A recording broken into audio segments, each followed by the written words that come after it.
এবার প্রশ্ন হচ্ছে যে তাহলে যদি আমি প্রোফাইল্যাক্সিসে থাকি, অর্থাৎ হিমোফিলিয়া এর ক্ষেত্রে সপ্তাহে ৩ বার ইনজেকশন নিই, আর হিমোফিলিয়া বির ক্ষেত্রে সপ্তাহে ২ বার ইনজেকশন নিই, তাহলে কি আমি সম্পূর্ণ স্বাভাবিক জীবনযাপন করতে পারবো?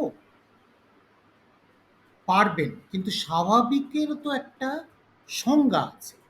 আপনি যদি বলেন যে না, আমার স্বাভাবিক জীবনযাপন মানে হচ্ছে আমি কুস্তি লড়বো, আমি বক্সিং করব, আমি ফুটবল ক্রিকেট খেলবো, সেটা করতে গেলে কিন্তু আপনাকে অনেক পরিমাণে ফ্যাক্টর 8 বা 9 নিতে হবে।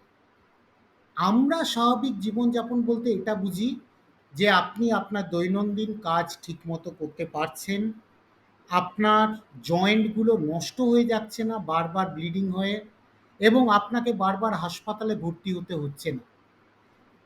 এবং আমরা এটাও দেখেছি যে আপনি কি ধরনের কাজকর্ম করেন তার উপর আমরা আপনাকে কিভাবে প্রোফাইল্যাক্সিস দেব। কিন্তু আমি খালি ইনজেকশন নিলাম, আমার দায়িত্ব শেষ হয়ে গেল, তা কিন্তু নয়।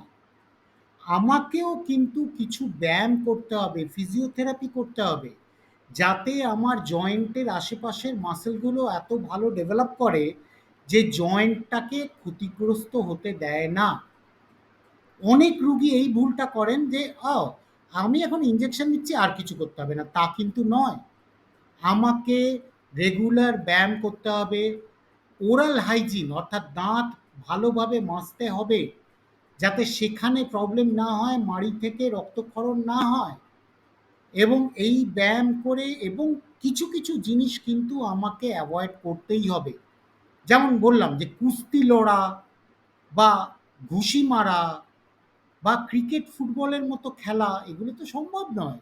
কারণ দুম করে যদি একটা বল এসে আপনার মাথায় বা কোথাও লাগে, তাহলে কিন্তু হেলমেট পরা সত্ত্বেও আপনার রক্তক্ষরণ হতে পারে। সুতরাং আপনি এমন কিছু খেলুন যেগুলোতে আপনার এই রিস্কটা কম। ইনডোর গেমসে দাবা টাবা এগুলো তো কোনো ব্যাপার নয়। এবং আপনি এমন কাজ করুন যাতে আপনার পড়ে যাওয়ার সম্ভাবনা কম। আপনি এমন স্কুলে যান যেখানে টিচাররা বোঝেন এবং বাচ্চারাও বোঝে যে আপনার সঙ্গে যেন শুধু শুধু মারামারি না করে। এইগুলো যদি আপনি করতে পারেন, আর এই জীবনটাকে যদি আপনি স্বাভাবিক মনে করেন, তাহলে কিন্তু এটা স্বাভাবিক জীবনযাপন। আপনার সঙ্গে একজন অন্য সাধারণ মানুষের কোনো তফাৎ নেই। কিন্তু মনে রাখবেন যে এই ফ্যাক্টরগুলো অত্যন্ত দামি। সরকার চেষ্টা করছেন বিনামূল্যে দেওয়ার। এবং এছাড়া কিছু ওষুধ আছে, যেমন সামান্য কিছু ব্লিডিং হলে ট্রানেক্সামিক অ্যাসিড বলে ওষুধ পাওয়া যায়, সেটা খেলেও রক্তক্ষরণ বন্ধ হয়। কিন্তু আমরা বলে দিই হিমাচুরিয়া অর্থাৎ প্রস্রাবের মধ্যে রক্তক্ষরণ হলে ওই ওষুধটা কিন্তু নেওয়া যাবে না।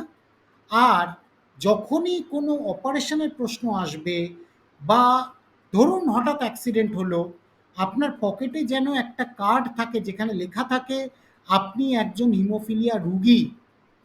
এবং সবাইকে জানতে হবে যে আপনি হিমোফিলিয়া রুগী, সামান্যতম চোট লাগলে আপনার রক্তক্ষরণ হতে পারে, আপনি প্রোফাইল্যাক্সিস নিলেও আপনার রক্তক্ষরণ হতে পারে।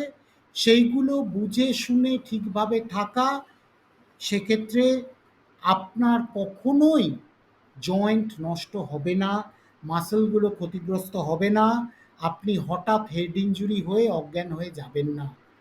রোগটা সম্বন্ধে সচেতনতা সকলের দরকার। সবাইকে বোঝান, নিজেরা ডিসকাস করুন একে অন্যের সঙ্গে যে কি করে আরও ভালো থাকা যায়।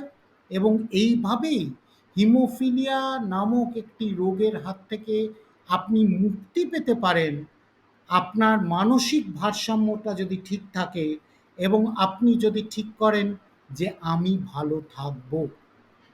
নমস্কার।